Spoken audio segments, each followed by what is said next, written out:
नमस्कार मित्रों। तो कैसे हैं आप? आशा करता हूँ आप बिल्कुल स्वस्थ होंगे और एकदम बेहतरीन होंगे। आज मैं आपको सुनाने जा रहा हूँ महाराजा जनक का ब्रह्म ज्ञान का अनुभव। जब ऋषि अष्टावक्र जी ने महाराजा जनक को ब्रह्म ज्ञान दिया, सत्य का ज्ञान दिया, तब उनको क्या अनुभव हुआ। एक से एक बढ़कर उनको अनुभव हुए। बड़े गूढ़ रहस्य हैं अष्टावक्र गीता में छुपे हुए। इंसान का जन्म 84 लाख योनियों के भटकने के बाद होता है। वो इसीलिए होता है कि इसी जन्म में ही इंसान अपने निज स्वरूप को जानकर, परमात्मा को जानकर आवागमन के चक्कर से मुक्त हो जाता है।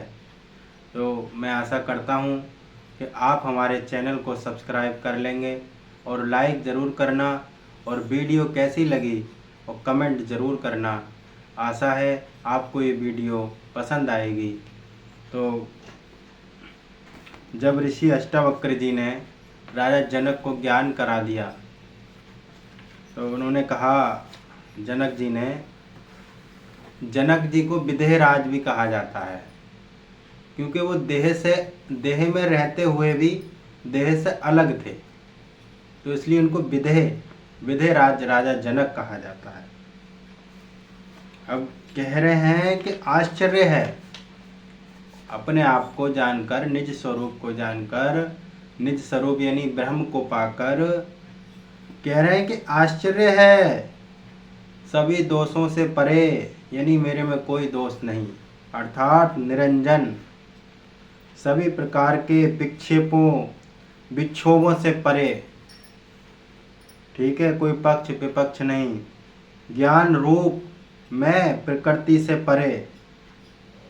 कह रहे हैं ज्ञान रूप मैं प्रकृति से जो इस रूप में भासती है पूर्णतया परे हूँ। फिर भी आज तक, अब बता रहे हैं कि फिर भी आज तक इतना समय बीत जाने के बाद भी, अर्थात जन्मों जन्मांतरों के बाद भी मोह से यानी अज्ञान से मैं अकारण ही चला जाता रहा। बताइए कितनी गहरी बात कही है। अब आगे कहते हैं, जिस प्रकार अपना अनुभव बयां कर रहे हैं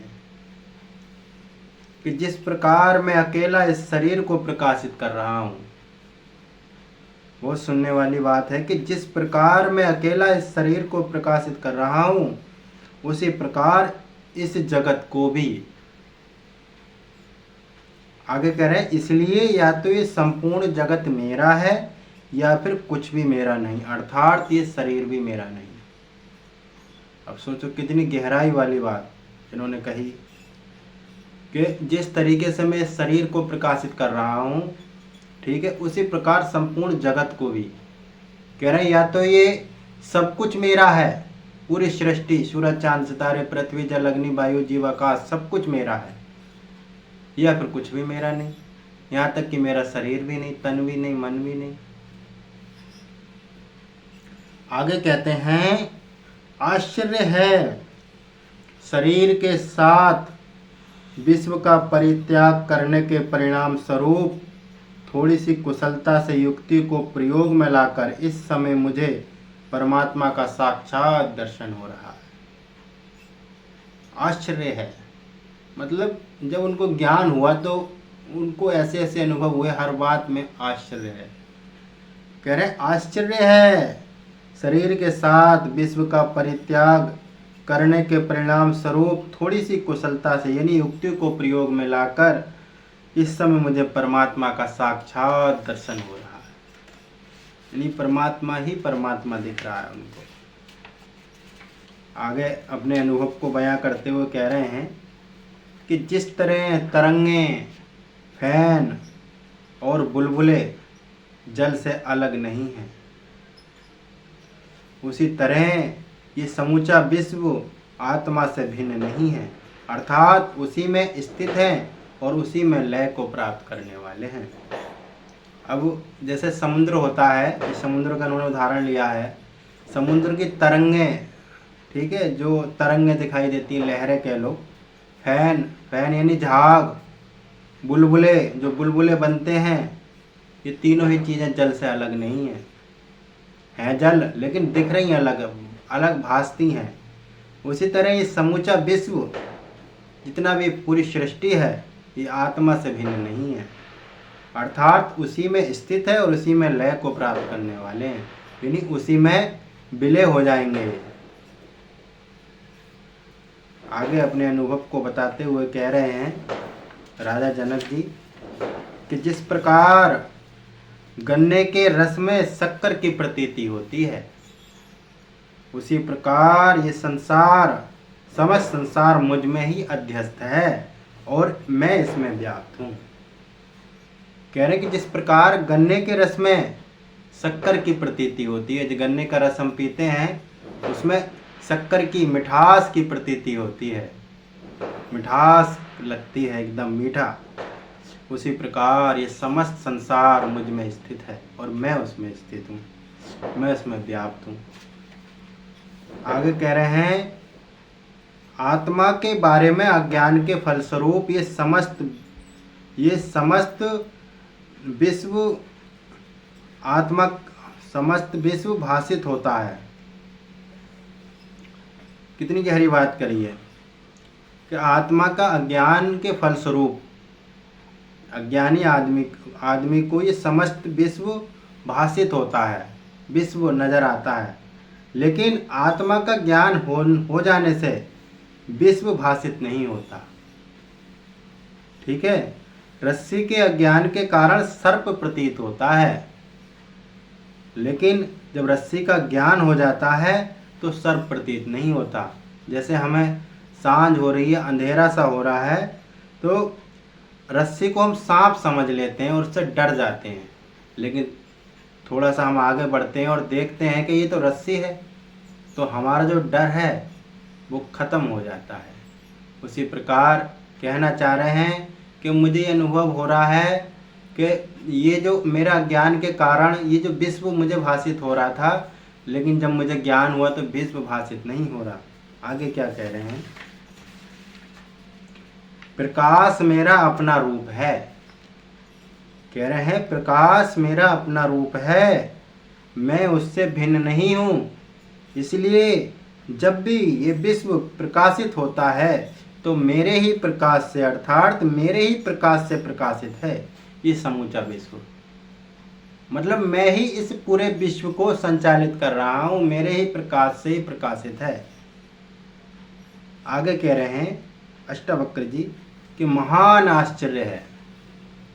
ठीक है, और ज़्यादा आश्चर्य करा इन्होंने कि महान आश्चर्य है, अज्ञान से विकल्पित ये विश्व, अज्ञान से मुझको बिल्कुल वैसे ही प्रतीत हो रहा है जैसे सीप में चांदी, रस्सी में सर्प और जल में सूर्य की किरणें प्रतीत होती हैं। मतलब ये कहना चाह रहे हैं कि अज्ञान से ये समूचा विश्व मुझको वैसे ही प्रतीत हो रहा होता है जैसे सीप में हमें चांदी महसूस होती है कि इसमें चांदी है, लेकिन होती नहीं। रस्सी में सर्प महसूस होता है, लेकिन सर्प होता नहीं, रस्सी होती है। और जल में सूर्य की किरणें प्रतीत होती हैं, सूर्य की किरणें जल पे पड़ती हैं, लेकिन उसमें होती नहीं, वो प्रतीत होती हैं, मतलब उनको आभास होता है। ऐसे ही ये समूचा विश्व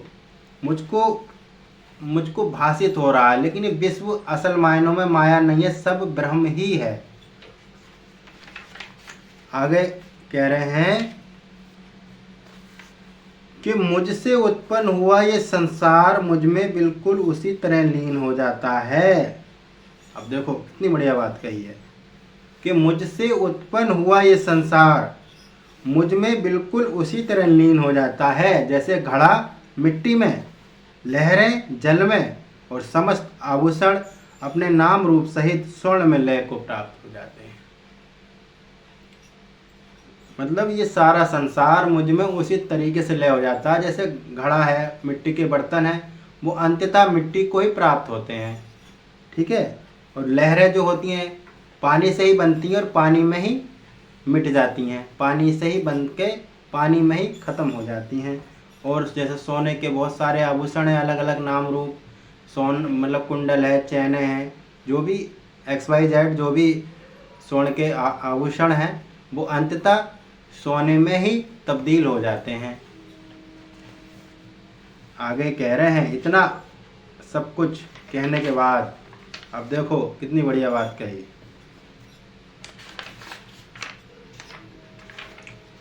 कि ब्रह्म से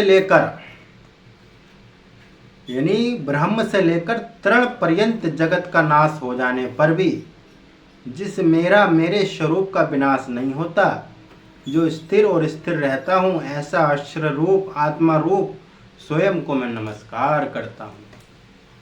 यानी दूसरा कोई है ही नहीं। ब्रह्म से लेकर तृण पर्यंत जगत का नाश हो जाने पर भी जिस मेरे स्वरूप का विनाश नहीं होता, जो स्थिर और स्थिर रहता है, ऐसे आश्चर्य रूप आत्मा रूप मैं स्वयं को नमस्कार करता हूँ। आश्चर्य है। अब देखो क्या कहा है कि आश्चर्य है, मैं स्वयं को नमस्कार करता हूँ।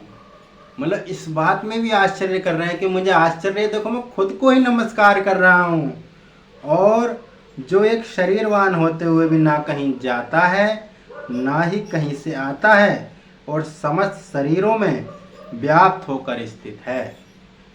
कह रहे हैं कि मैं स्वयं को नमस्कार करता हूँ, जो एक शरीरवान होते हुए मतलब शरीर में रहते हुए भी ना मैं कहीं आता हूँ और ना कहीं जाता हूँ और ना कहीं और समस्त शरीरों में व्याप्त होकर एक जगह स्थित हूँ। यानी सारे शरीरों में मैं हूँ और उन्हीं शरीरों में मैं व्याप्त होकर एक जगह स्थित हूँ। अब आगे कहा है ना आश्चर्य। फिर कहा कि है ना आश्चर्य, महान आश्चर्य कि सभी प्रकार के संसर्गों से अलग रहकर मैंने इस समस्त सृष्टि को धारण किया हुआ है। अब कह रहे हैं कि है ना आश्चर्य, फिर से आश्चर्य कर रहे हैं, फिर से अचंभित हो रहे हैं। महान आश्चर्य है कि सभी प्रकार के संसर्गों से अलग रहकर, ठीक है, मैंने इस समस्त सृष्टि को धारण किया हुआ है। मैं ऐसा शरीर में रहता हुआ भी उससे अलग रहकर करता हूँ। मेरे समान दूसरा कोई चतुर कुशल और कौन होगा। प्रणाम करता हूँ मैं ऐसे अपने आप को। फिर से प्रणाम कर रहे हैं।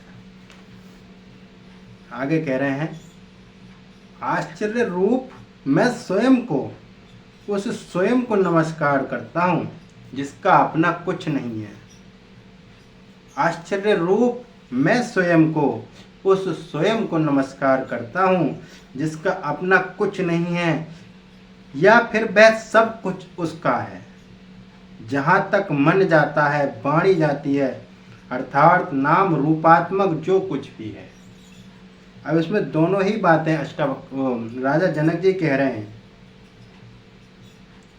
मैं स्वयं को नमस्कार करता हूँ जिसका अपना कुछ नहीं है। ठीक है, अपना कुछ है ही नहीं, सब गोविंद है, बिन गोविंद नहीं कोई। या फिर सब कुछ उसका है, सब कुछ उसका है। तन मन धन राजपाट राजा थे, अर्थात नाम रूपात्मक जो भी है, या जो भी वाणी बोली जाती है, जो हमारे मुखारबिंद से जो आवाज़ निकलती है, साउंड निकलती है, जो या मन के द्वारा जो विचार प्रकट होते हैं, सभी इसके हैं। दोनों तरीके से मैं अपने आप को नमस्कार करता हूँ। आगे कह रहे हैं कि जिससे जाना जाता है जिसे जानना है।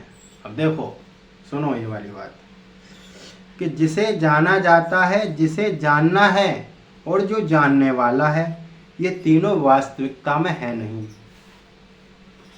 ठीक है, यथार्थ नहीं है। ये तीनों अज्ञान के कारण जहाँ भाषित प्रतीत हो रहे हैं, वह निरंजन रूप सभी प्रकार के दोषों से परे मैं हूँ, वही मेरा यथार्थ रूप है।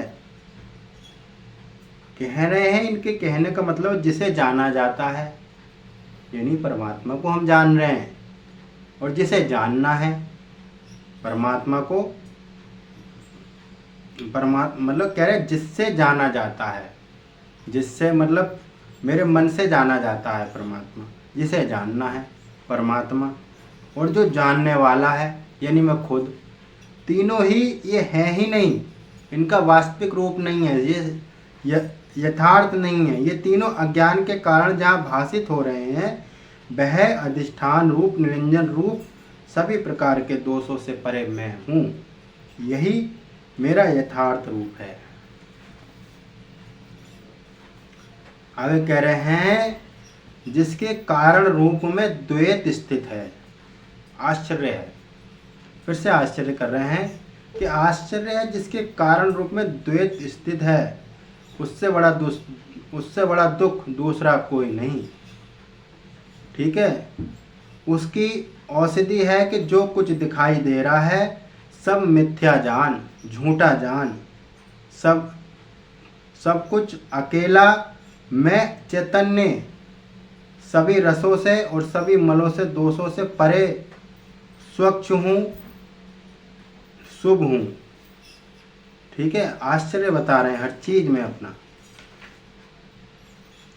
आगे कह रहे हैं कि वास्तव में मैं बोध रूप हूँ, ज्ञान रूप हूँ, और अज्ञान के कारण ही मुझ में विभिन्न अलग अलग नाम रूप आदि उपाधियों की कल्पना की गई है, अर्थात ये आरोपित हैं, ऐसा विचार करते हुए कि नित्य निर्विकल्प में मेरी स्थिति है। आश्चर्य है, फिर से आश्चर्य कर रहे हैं, कह रहे कि मैं बोध रूप हूँ, ठीक है, मैं ज्ञान रूप हूँ, अज्ञान के कारण यानी मुझ में अज्ञान था, अज्ञान के कारण ही मेरे विभिन्न अलग अलग नाम रूपी उपाधियों की कल्पना की गई थी, अर्थात आरोपित है, मुझ पर आरोपे गए हैं। वो ये कह रहे हैं कि मैं ये ऊपर के जो नाम आदि रूप हैं कि मैं राजा जनक हूँ, या मैं राजा हूँ, या मैं उस देश का राजा हूँ, या इसका पति हूँ, या मैं उसका पिता हूँ, ये सब आरोपित हैं। ठीक है, ऐसा विचार करते हुए कि नित्य निर्विकल्प में मेरी स्थिति है। आगे कह रहे हैं है ना महान आश्चर्य, समूचा विश्व मुझ में स्थित है। फिर से कह रहे हैं है ना महान आश्चर्य, समूचा विश्व मुझ में स्थित है, जो कि वास्तव में मुझ में स्थित नहीं है। अब देखो दोनों बातें इसमें कह रहे हैं, अब समझो, समझने वाली बात है कि समूचा विश्व यानी समूचा विश्व मुझ में स्थित है, यानी ये कहना चाह रहे हैं मैं ईश्वर हूँ और मेरे अंदर पूरा विश्व स्थित है। ठीक है, और एक प्रकार से स्थित भी नहीं है। इस प्रकार भगवान श्री कृष्ण कहते हैं मैं सब कुछ करता हूँ और करता भी कुछ नहीं हूँ। ठीक है, अब यही बात ये कह रहे हैं, जब ब्रह्म ज्ञान हो जाता है, स्वयं का बोध हो जाता है, तो सबको अनुभव एक जैसा ही होता है। कह रहे हैं ना मुझ में बंधन है और ना ही मोक्ष है। कितनी बढ़िया बात कही, ना मुझ में बंधन है और ना ही मोक्ष है, ना बंधन जैसी कोई चीज़ ना मोक्ष जैसी कोई चीज़ है। इस प्रकार की जो भ्रांति भरा मेरा विचार था कि मैं बंधन में हूँ या मुक्त हूँ, अब शांत हुआ, आधारहीन शुद्ध हुआ, यानी वो निराधार था। वो जो विचार था कि मैं बंधन में हूँ या मुक्त हूँ, वो जो विचार था वो निराधार सिद्ध हुआ, क्योंकि ऐसी कोई चीज़ होती ही नहीं। आगे कह रहे हैं राजा जनक जी कि अपने संपूर्ण आकार नाम रूप सहित ये संसार वास्तविक रूप में है ही नहीं। अब कितनी बढ़िया बात कही, अपने संपूर्ण आकार नाम रूप के सहित ये संसार वास्तविक रूप में है ही नहीं, यानी कुछ भी नहीं है, ऐसा निश्चित है, यानी 100% सत्य है। जो हमें दिखाई दे रहा है, सूरज चांद सितारे पृथ्वी विभिन्न तरीके के लोग पहाड़ नदियाँ समुद्र, ठीक है, XYZ जो भी, ये कुछ भी है नहीं, सिर्फ सपना मात्र है। कह रहे ऐसा निश्चित है, 100% सत्य है। और ये भी कि आत्मा शुद्ध चिन्ह मात्र है, आत्मा में कोई दोष नहीं, आत्मा शुद्ध चिन्ह मात्र है। यदि ऐसा है तो प्रिय ऐसा संसार जो अस्तित्वहीन है असल में दिखाई क्यों देता है? मतलब उन्होंने खुद से ही प्रश्न करा, यदि ऐसा है तो फिर ये संसार जो अस्तित्वहीन है, जिसका कोई अस्तित्व नहीं, दिखाई क्यों देता है? फिर अपने आप ही जवाब दे रहे हैं प्रश्न करने के बाद कि कल्पना मात्र है, बस ये सब कल्पना ही है।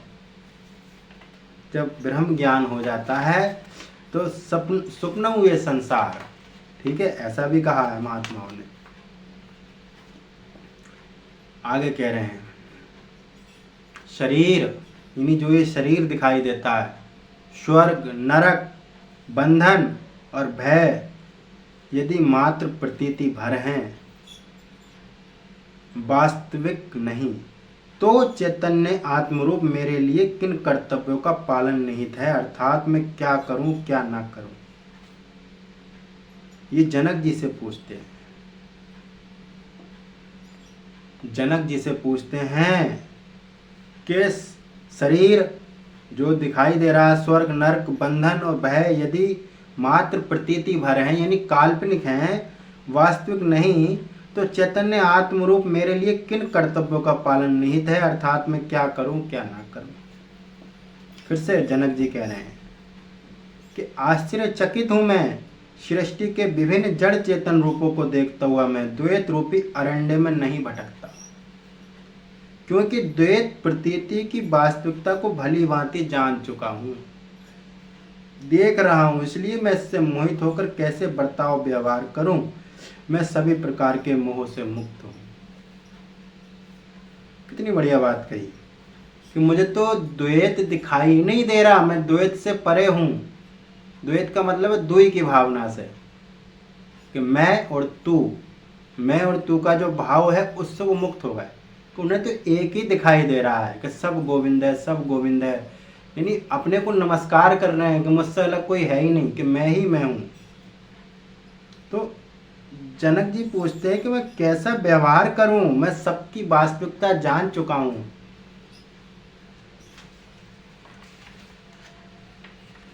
आगे कह रहे हैं, अपना अनुभव बताते हुए कह रहे हैं कि ना मैं शरीर हूं और ना ये शरीर मेरा है। समझ रहे हो कि ना मैं शरीर हूं ना ये शरीर मेरा है, मैं जीव भी नहीं हूं, मैं तो असल में चैतन्य रूप हूं। जीने की वासना नहीं मुझे बंधन में डाला हुआ था, जीने की वासना नहीं मुझे बंधन में डाला हुआ था, जीने की वासना ही बंधन है और बांधने का कारण भी। इन्होंने जान लिया, जानकर ये बात कह रहे हैं। फिर जनक जी कह रहे हैं अहो आश्चर्य है, फिर से आश्चर्य कर रहे हैं कि अहो आश्चर्य है कि अनंत रूपी समुद्र, अहो आश्चर्य है कि अनंत समुद्र रूपी मुझ में अनेक नाम रूपों वाली नाना विचित्रताओं से भरी चित्र रूपी हवा बहने के कारण परिणाम स्वरूप उठी तरंगे मुझसे भिन्न नहीं अभिन्न है। समझ रहे हो इसमें क्या कह रहे हैं? इसमें कह रहे हैं कि अनंत समुद्र रूपी मुझ में अनेक नाम रूपों वाली नाना विचित्रताओं से भरी चित्र रूपी हवा बहने के कारण परिणाम स्वरूप उठी तरंगे मुझसे भिन्न नहीं अभिन्न है। कहने का मतलब यह है कि जैसे समुद्र है, ठीक है, इस संसार को समुद्र मान लो। समुद्र का उदाहरण दिया इन्होंने, जैसे समुद्र है, समुद्र में हवा से जो लहरें उठती हैं या बुलबुले बनते हैं, जहाज बनते हैं, वो समुद्र से अलग नहीं है, समुद्र ही है। उसी प्रकार ये जो सब कुछ दिखाई दे रहा है, जो कुछ भी जड़ चेतन जगत जीव सब रूप, ये सब मुझसे भिन्न नहीं है, ठीक है, ये अभिन्न है। आगे कह रहे हैं जब मुझ अनंत और महान समुद्र में चित्रूपी पवन शांत हो जाता है, जब मुझ अनंत और महान समुद्र में चित्रूपी पवन शांत हो जाता है, तो जीव रूपी व्यापारी का दुर्भाग्य घटित होता है, क्योंकि इसकी संसार रूपी नौका की गति अवरुद्ध हो जाती है। तब इसी अर्थ में व्यापारी की नौका को नष्ट होने को यहाँ लिया गया है। अब इसमें कह रहे हैं, सुनो गौर से, कि मुझ अनंत और महान समुद्र में, यानी जो खुद को परमात्मा इन्होंने महसूस कर लिया, जान लिया। कह रहे हैं कि महान समुद्र में चित्त रूपी, ठीक है, पवन शांत हो जाता है तो जीव रूपी व्यापारी का दुर्भाग्य घटित होता है। जीव रूपी व्यापारी का दुर्भाग्य घटित होता है। कहने का मतलब इनके यह है कि जो हम ये जानने से पहले हम जीवात्मा रूप में थे, जिसका जन्म मरण चलता रहता है, 84 का चक्कर चलता रहता है। कह रहे हैं वो व्यापारी है, इस जन्म से इस जन्म, इस जन्म से इस जन्म, इस तरीके से वो एक दूसरे से के जन्म में प्रभावित होता रहता है वो जीवात्मा। तो उसका जो दुर्भाग्य वो घटित हो जाता है, यानी वो खत्म हो जाता है एक प्रकार से, क्योंकि इसकी संसार रूपी नौका की गति अवरुद्ध हो जाती है। ठीक है, संसार में जो विचरण करती है जीवात्मा, ठीक है, उसकी जो गति है वो अवरुद्ध हो जाती है, खत्म हो जाती है। इसी अर्थ में व्यापारी की नौका को नष्ट होने को यहाँ लिया जा सकता है, लिया गया है। आगे कह रहे हैं, अपना अनुभव बता रहे हैं। मुझ अनंत सागर में जीव रूपी लहरें स्वभाववश सहज भाव से उठती हैं। मुझ अनंत सागर में जीव रूपी लहरें स्वभाववश सहज भाव से उठती हैं, आपस में एक दूसरे से टकराती हैं, खेलती हैं, कूदती हैं, फिर लय को प्राप्त करती हैं, अर्थात इसी में जन्मती हैं, इसी में जूझती जीती हैं, जीवन बिताती हैं और फिर नष्ट भी हो जाती हैं। सोचो कितनी बढ़िया बात कही है जनक जी कि संसार रूपी समुद्र में, समझ रहे हो, संसार रूपी समुद्र में जितनी भी जीवात्माएं हैं, ठीक है, सहज रूप से, यानी उन पे कोई उस प्रकार का प्रेशर नहीं होता, ठीक है, सहज रूप से जीवन, मतलब सहज रूप से प्रकट होती हैं और सहज रूप में ही विलय हो जाती हैं, सहज रूप में ही अपनी जिंदगी जीती हैं, ठीक है, जिंदगी से जूझती हैं, हर काम करते हैं, ठीक है, जो भी हम देख रहे हैं, जितने भी जीव जंतु हैं, पेड़ पौधे हैं, जो भी जिस रूप में जीवात्माएं हैं, ठीक है, और अंत में संसार रूपी समुद्र में ही, और उसमें ही विलय हो जाती हैं। तो ये था राजा जनक का अनुभव। ये भाग 1 है, अभी भाग 2 और 3 भी आएंगे, ठीक है। अभी जितने इसमें दिया गया उसके अनुभव मैं बताऊंगा आपको, और आशा है ये वीडियो आपको पसंद आई होगी। उसको लाइक करें, कमेंट करें और शेयर भी अवश्य करें, क्योंकि हरि अनंत हरि कथा अनंता, ये हरि की चर्चा है, अनुभव की चर्चा है। वैसे तो जितने भी कथावाचक आपने देखे होंगे किस्से कहानियाँ ही बताते हैं, लेकिन जो ब्रह्म ज्ञान का अनुभव है, ब्रह्म का अनुभव है, वो कुछ ही गिने चुने संत होते हैं। तो इसलिए मैं आशा करता हूँ आपको ये वीडियो पसंद आई होगी और अपनी राय कमेंट के द्वारा अवश्य दें। धन्यवाद।